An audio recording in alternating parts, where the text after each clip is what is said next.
Opinião: Latinoamérica 21. A crise da democracia para além de Bolsonaro. A crise da democracia brasileira tem sido atribuída por muitos analistas exclusivamente ao governo de Jair Bolsonaro e seu desejo anacrônico de impor uma ditadura à moda do regime de 1968.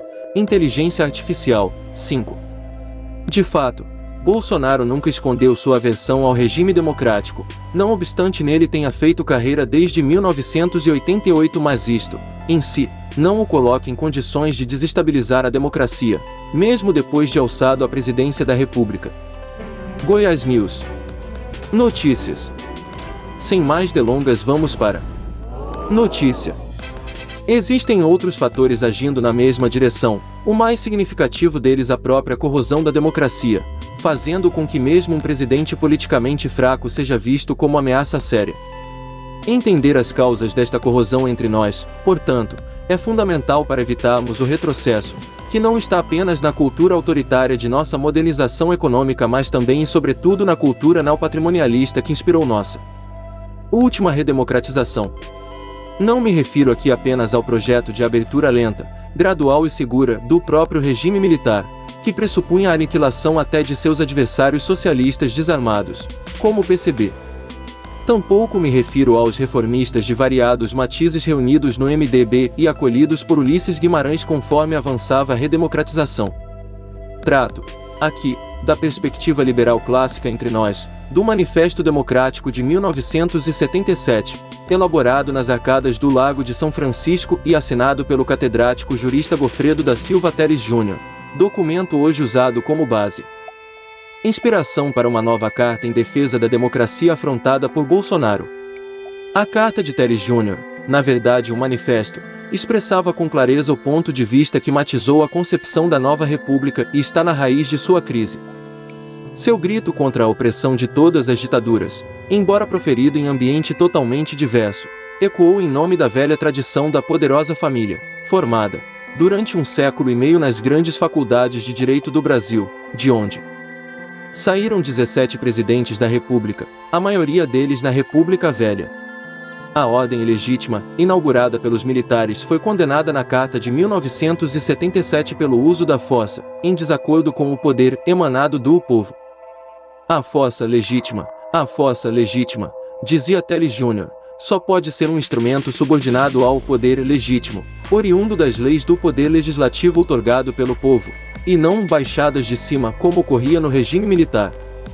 Isto implicava que as leis fossem produtos naturais das exigências da vida, refletindo os anseios dominantes do povo, não de suas elites. Ocorre, porém, que o pensamento jurídico-político das grandes faculdades de direito do país, como criticava Oliveira Viana, se inclinava mais ao idealismo utópico das elites, e seu marginalismo político, do que às necessidades populares. Vide a defesa dogmática da propriedade privada, inclusive aquela roubada do Estado pela grilagem institucionalizada. Tal miopia, não obstante a retórica humanista, se mantém até hoje em proveito das leis, juridicamente perfeitas, mas incapazes de alcançar com eficácia seus objetivos. O mundo idílico dos nossos pensadores jurídicos não mudou muito de 1977 para cá, instituindo o povo ideal, a quem caberia decidir sobre o seu regime político, e sobre a estrutura de seu governo, mas sem fazer maiores considerações acerca de suas reais condições, materiais e instrumentais, para tal.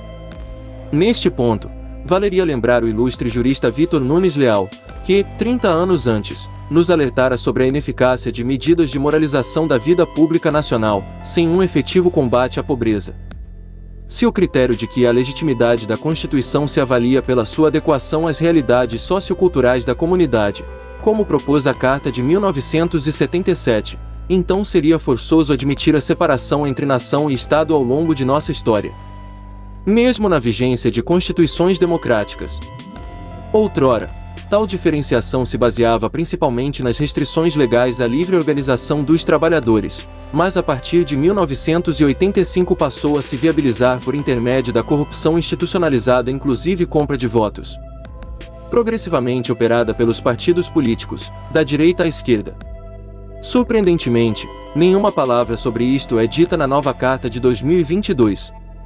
Olhando a trajetória do Brasil até aqui, parece que continuamos prisioneiros da viagem redonda aludida por outro jurista, Raimundo Faoro, onde a conciliação de empresários e trabalhadores com grupos parasitários da classe política e do mercado financeiro perpetuam o subdesenvolvimento de quase século e meio e sua geografia humana desigual e injusta.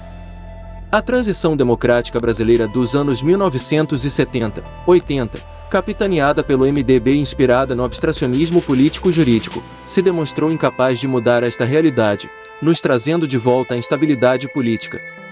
Isto foi possível porque nossas instituições, no dizer de Oliveira Viana, fizeram imprevidentes concessões às práticas corruptas, que permitiram não apenas a sobrevida das oligarquias, como propiciaram a deterioração das forças democráticas de todos os matizes. Gostou do conteúdo? Deixe seu joinha para fortalecer o canal. Vamos lá! Esta é a principal causa da crise atual, porque, como disse o sociólogo Seymour Lipset, ao lado do desenvolvimento econômico e da legitimidade política, eleições livres e limpas, a estabilidade de qualquer democracia depende da medida em que o sistema desempenha suas funções básicas de governo. Infelizmente, e não é de hoje, estamos mal em todos estes quesitos e nossos, democratas bacharéis, continuam não oferecendo os remédios necessários e urgentes para sairmos da crise.